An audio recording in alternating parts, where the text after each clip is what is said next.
That's literally what I built my business on. John led this masterclass when we were talking about cold calling, and we're talking about just having productive conversations. In fact, we were talking about cold texting a lot. Yeah, cold texting a lot is huge. And I think one of the biggest takeaways that I got from it. Now, if you're like, I don't have any money, I would also talk to a title company. They can run lists for you that are names, numbers, addresses with a likely to sell score for like 15 cents a pop. 30 seconds, it pops up, makes them registered, and they're just looking at homes. Yeah. What is that? I love the text. Are you looking to make a move or are you just browsing? If you're just calling and you're just chatting, well, then you're just calling and chatting. Yeah, you're wasting everyone's time. You're wasting their time and you're wasting your time. Including your own. Welcome to the To The Moon channel. We got Jonathan Dickey here. Jonathan is a local realtor here in Colorado Springs. He's been in the business for multiple years. I'm gonna let you introduce yourself. How long you been in the business? What you've been doing? What's your specialty? Yeah. So been in business for 5 years this month, I believe. So a little bit too long, but it is where we're at. So I've been on teams, I've ran teams. I'm currently on a team called the Flourish Collective out of Denver with the Dave Umphris. You know, he's a little more name recognition than the team name. But yeah, my specialty is I make a lot of phone calls.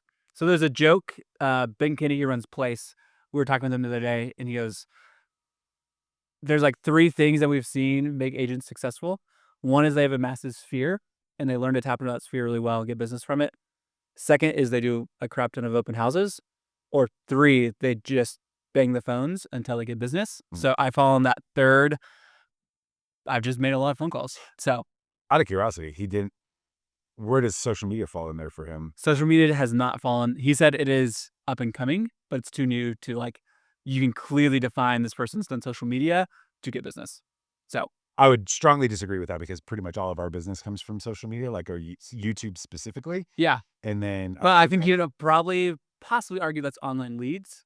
yeah, okay, that makes sense because Because you're still banging the phones to get that you are business. Yeah. working your business. Right. And so that's like a problem, right? Because here entering into Q4, when it's like, okay, I need to close X amount of more deals to reach my goals. It's like, I'm kind of in passive. I'm like, well, I hope my push was sitting here worse, and it does. It's been consistent. Right. But these are like the active. Right. Like marketing, right? You're doing marketing or prospecting. Prospecting versus marketing. Yep. Mm-hmm. Okay. So you're a cold calling machine. You don't do open houses? I have done 2 in like 5 years. Yeah, I've never done that. Way to go. Way to never do ones. High five. Okay, sweet. And then So when I moved here 5 years ago, I had no sphere because we moved here from Dallas, Texas. So yep. Yeah, I also moved here and had no sphere as well. So that was like not an Right. option. So we do run like a similar business in a way. If you think about it, you have a higher quality lead that's coming in than some of the leads I've worked in the past. Okay. So here we are. So you're dialing, and the first question that comes up is like, who do I dial? So what does that look like for you? What are the options? Yep. And this is going to be new agent. Okay. Right. Relatively young in the business, doesn't have 3,000 people in their database. Okay. Right. New person, newish, wants to get to 10 deals. So if you're new and solo, so we're going to go that route. I'm going to also talk about on a team route as well, just because I think that's helpful for a lot of people. Because I think people expect to run a team and everything's handed to them, but I think there's so much more value in what a team's already built. So if you're new, when I was new, this is what I did. I just ran Facebook ads at $30 a pop and got leads that way with a name and a number, and that was it. And then I just called them until they told me to pound sand. Can you talk? What did this Facebook ad look like? Yep. So Facebook ads were just the simplest way you could run a Facebook ad is a picture of a house with a short description and then a button that says learn more. So, right? That's literally what I built my business on. Wow. My database was like a picture of a house, something pretty with a learn more button. So this is not a complex business that I was running. Okay. Facebook ads I've gotten more complex since 5 years ago. There are partners out there who will help you run them. If you're in the Springs area, DM us and we'll get you connected with a title company that does it really well. Yeah. Shout out Ben and Jared. So Title. Yeah. Yep. Okay. So That's just a way to start getting lead numbers. in numbers. Now, if you're like, I don't have any money, I would also talk to a title company. They can run lists for you that are names, numbers, addresses with a likely to sell score for like 15 cents a pop. Okay. So super, like you can do it. You can get names and numbers that are that are not on the do not call list that you can call. And who are they're giving you those lists. Who are those people? Normally you can talk to companies. There's a company we've used called the Shared Group. Again, DMS, I'll send you that information. Or any title company worth a grain of salt can also probably pull those for you.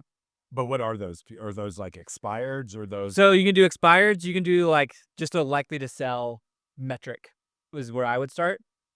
And expireds. So expireds are people that want to sell their house. And then those are people who also want to sell their house. Okay. So those are like the 3 places I would start. Yeah, I've definitely done expires before. And the thing that I find, so like, it is a source of business that you can prospect for. Yep. The challenge with expireds is it didn't sell for a reason, and you're going to find out that reason. Yeah. Like, that's where some of the hardest business, but like it makes you work. It often makes you really good. It makes you really good because you got to figure out. In fact, the first expired that I ever sold, I called this guy, long story super short. I called this guy and he was basically like, I just don't know why my house didn't sell. Nobody will tell me. And I was like, okay. So me and my partner, Sam, we went over to the house and it was rough. Yeah. And we went back and he actually called me like the next day and he was like, hey, did you go to the house? And I was like, oh yeah. It needs some work. And I said, you might hate me after this phone call. Don't shoot me. Don't shoot the messenger. I'm going to tell you. Yep. Even if you don't like it. And he was like, okay. And I just went down the list. I was like, this work. This is bad. This is bad. And he was like, okay. And then we ended up selling his house. And obviously I had to do it for way less than what he thought it was going to be. But yeah. And like I have an expired I called in 2022. His house, like he just poor timing, right? And so I've been in contact with him for 3 years. And he will eventually buy and sell. Yeah. But we text each other about once a month saying, hey, what are you going to do here? What are you doing? What's the TV? Okay. Anyways, so it's like, it's a long-term relationship, right? Like that is we have a lead source that doesn't pay us a ton. We have paid a high referral split to them.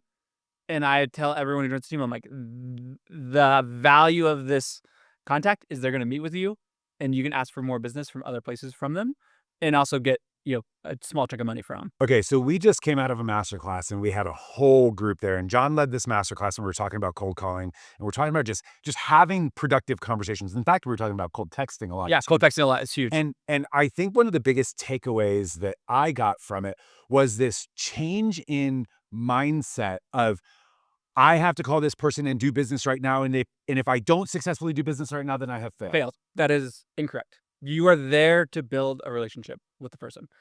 And so we use this example of I've been looking for cars.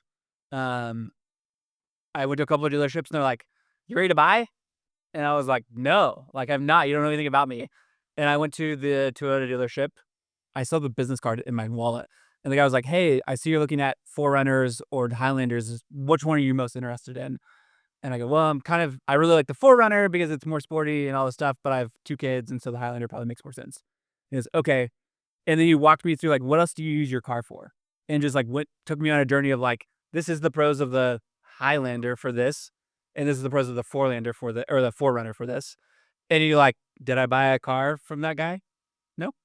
But do I have his information? And if I do buy a Toyota, will I call that guy? 100% I will. Because he like sat me down and was like, what do you actually want to like accomplish here with your car? Yeah. What do you need? I'm not trying to sell you a product. I just want to know what you need. Okay. So I love that. It's looking at it with like a kind of a holistic long-term projection of like, hey, I want to add enough value to you so that at some point, you're going to do business at some point, and whatever that is, you're going to call me. It's going to be me. Yep. Okay. So I think have changed you do business unlike anybody else that I've seen because you lead more with texting.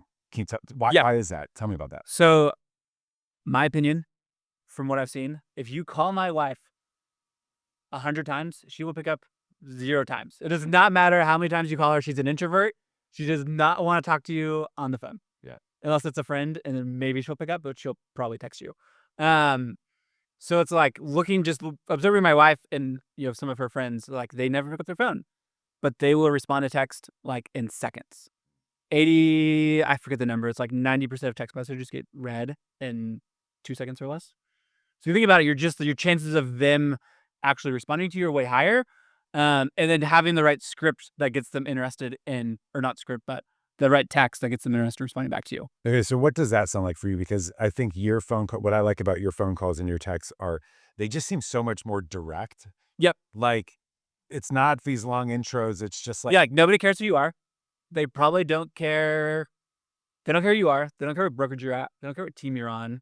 They don't care what like they don't care about any of this stuff.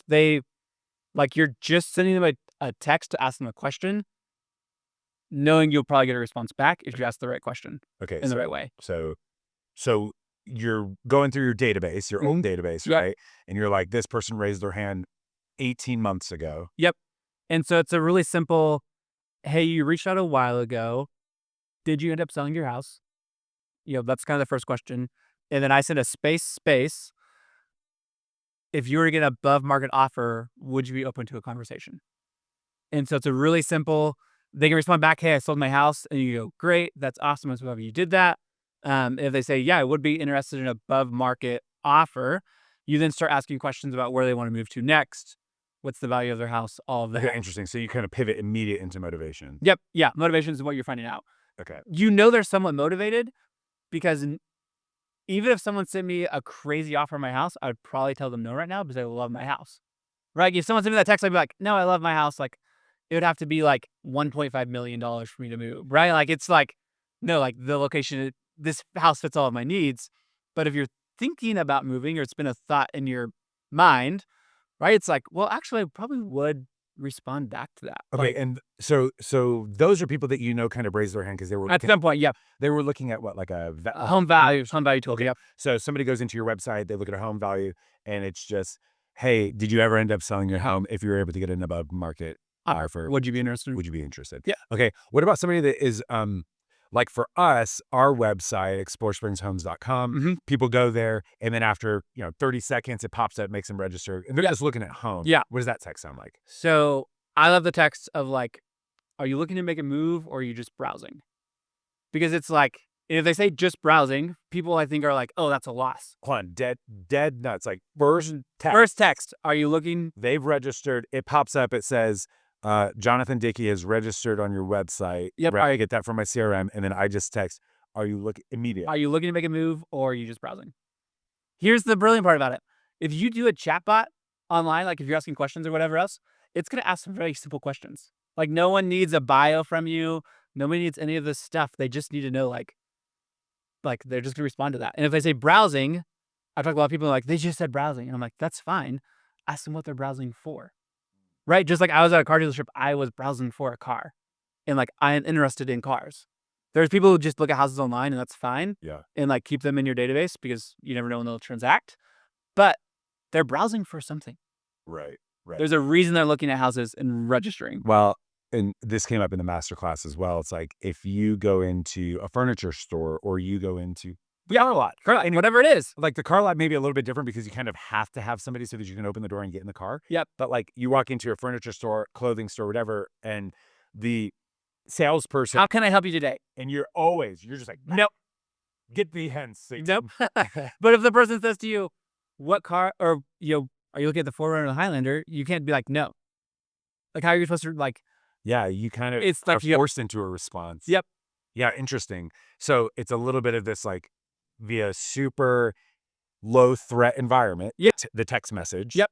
Sending it out. Okay, and then are you doing it from the CRM or are you doing it from your personal? I do A little bit of both. a little bit of both. Okay. So I'll text, it's a blue text from my phone, so if it's a new lead, I think the blue text, if you can get it that way, is a little bit better.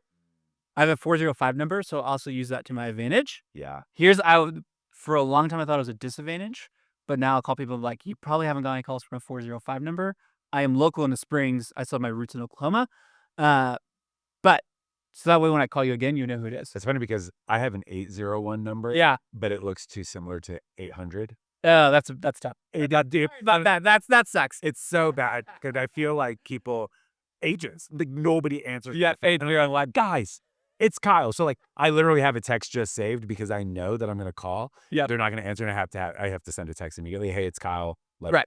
I'm never going to show your dang house. Yeah. It's like with other agents, but okay. So, yeah, I think the is giving them a path, right? Like you want to give them like, you can go down like, yes, I am looking to actively buy a house or sell a house, or I'm just kind of browsing and figuring out where the market is. Both of those are fine responses because you're interacting with them. Okay, so it's almost like you're trying to just build this little decision Yep. tree that's like, Yeah, exactly. if they say this, say this, Right. right? Yeah. And then has that come from just like a nauseating amount of doing it, or like Yep. were you And then following these? also a lot of doing it, a lot of copying other people's text, and then Michael Hopkins with high IQ. We've also gone down a lot of paths of how to do this. Okay, So okay. And then what about phone calls? When do you decide to do phone calls? So, I mean, I will cold call anybody at any time. To be fair, like I will call them first and then text. Okay. The reason so is I think it makes it feel more human. Mm. Like if you get a call and then immediately text, like that's what my friends do. Yeah. Like if I get a call from a friend and they text, like I don't want them to leave me a voicemail. I want them to text me. Yeah. But so everybody wants to react, That's good. right? Like that's human nature. Okay. And so part of it's just watching human nature of like this is how. So you don't have like my CRM, which I guess I feel like now I need to change this, is it sends out an auto text like right away. And I think it's better to oh, call first and then send the text message, okay. and no one cares that you're called it. Well, the reason, so the Well, then yours is a little. yeah, they do because we're telling them we're with the Living in Colorado Yep. Springs YouTube channel or whatever. People Yep. go, oh my gosh. Yep. And like, there's a little bit of, sometimes there's a little Yeah, bit. if you use Z-Buyer, it goes to like 15 agents. Yeah, that's fair. Okay. Okay, sweet. And then cold calling. Let's Yeah. talk about this and let's break this down to make it simple. Yep. I'll just cold call you right Okay. now. Kind of. Okay, cool. If you're a lead that's come in, let's ring. Am I a buyer? Let's do seller. Okay, seller. Hello? Hey, Kyle, this is Jonathan with the Flourish Home Team. Hey, I saw you were checking out your value online. Were you looking for a cash offer or just kind of browsing for value? Mostly just browsing for value. Yeah, I just wanted to see like what my house was worth. Yeah, absolutely. I saw you. So you're browsing for value. Do you think that price was too high, too low, or just right? It does always seem like it's too low, doesn't it? Yeah, I mean, I think everyone feels that way in this market right now. Yeah. So I know you looked at our tool. Have you looked at anywhere else to come up with the value of your house? We looked at Zillow and then I just like typed in my address. Yeah, And so it was just like I looked at like a couple just to see. gotcha. So if you were to move, where would you want to move next? Well, we're the military is moving us in the spring. That's why we started looking. Okay, yeah, absolutely. So a lot of my clients, this is actually where we begin the conversation. 3 to 6 months away. So we start prepping your home for the market. Mm. Where's the next? Where are you PCSing to? We're gonna be going to Spokane. Spokane, Washington. Yeah. Man, that's awesome. Are you excited about that? I don't know. I've never been there. Okay, you've never been to Washington? No. So okay, well that's cool. I was just there a couple weeks ago. It's a pretty spot. Okay. So you should be excited about that. So thinking about moving in the spring. Tell me, have you done any recent updates to your house? We replaced the water heater. We got some carpet replaced. Just like really, really basic stuff. Okay. So we've only been in the house for like 3 years. Okay, so been in the house for 3 years. I mean, if it makes sense to you, because most of my clients at this point is a really good time to meet. If you're open to it, I'd love to swing by next Tuesday or Thursday at 2:00. Get you a really good idea of what your home would sell for right now, and that will change in the spring, more than likely. But start prepping you of like anything else we need to do to the house. Are you open to that conversation? Um, to be honest, yeah, at this point, like I was just looking like if it's going to be different out in the future, then I think we could just hold off. I'm not like trying to make any moves or do anything right now. Yeah, absolutely. Hey, would it be helpful if we did this? I'd totally get that. If I sent you a quick Loom video of where I think based on kind of what you said, not a ton of updates to the house, of where I think your house would sell for right now, and then you could just watch it in your own time. What's a loom? Oh, sorry, I'll just send you a video of it. Okay. So, Oh, yeah, that'd be cool. Yeah. okay, cool. Yeah, we'll do that. So it's like building rapport, right? It's like questions, and Kyle was kind of being, a harder client, most of the time.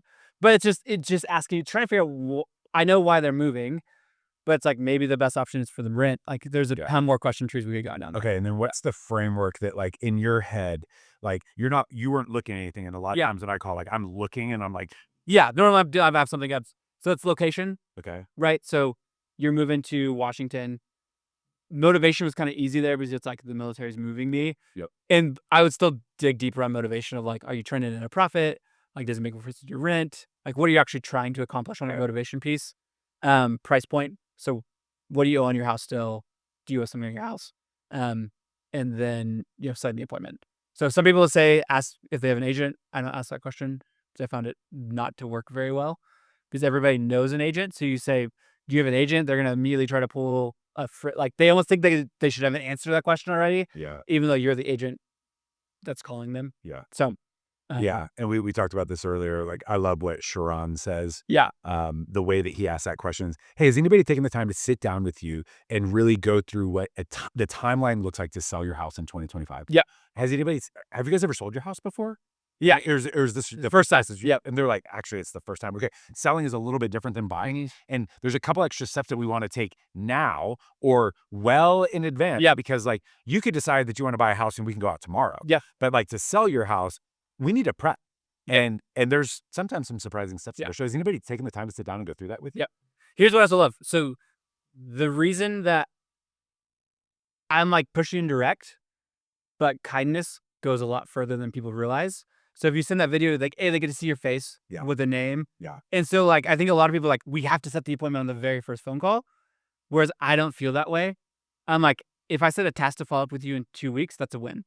And so many people on prospecting calls are like, it's a fail if you don't set the appointment.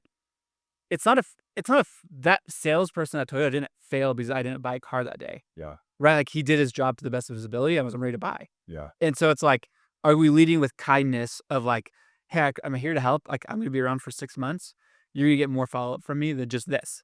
Yeah. A couple things come to mind. Number one, appointment above all else, meaning like it's probably a failure if you don't ask for the appointment. Yes. If you're just calling and you're just chatting, well, then you're just calling and chatting. Yeah, you're wasting everyone's time.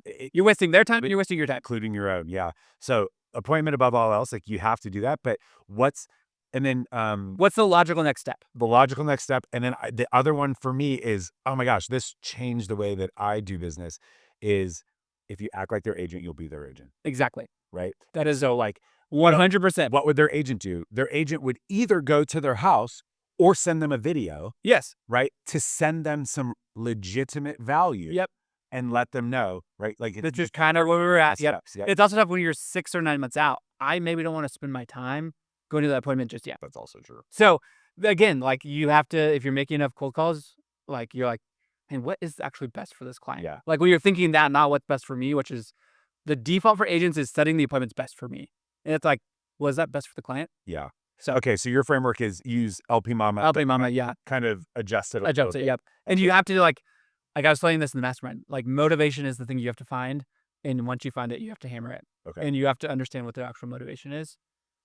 Because when you get on the market, and their house isn't selling for the price you think it is, it's like, let's go back to the actual motivation for why you're trying to sell. Okay. Because you're going to have to use that over and over again. Okay. So to close this up, so we've got somebody that's watching, they're like, okay, I'm going to do this. How does somebody, like, what should they be doing to cold call? Like, do they need practice? Do they need a Script practice is awesome. Okay. Like, do you have any scripts that you recommend?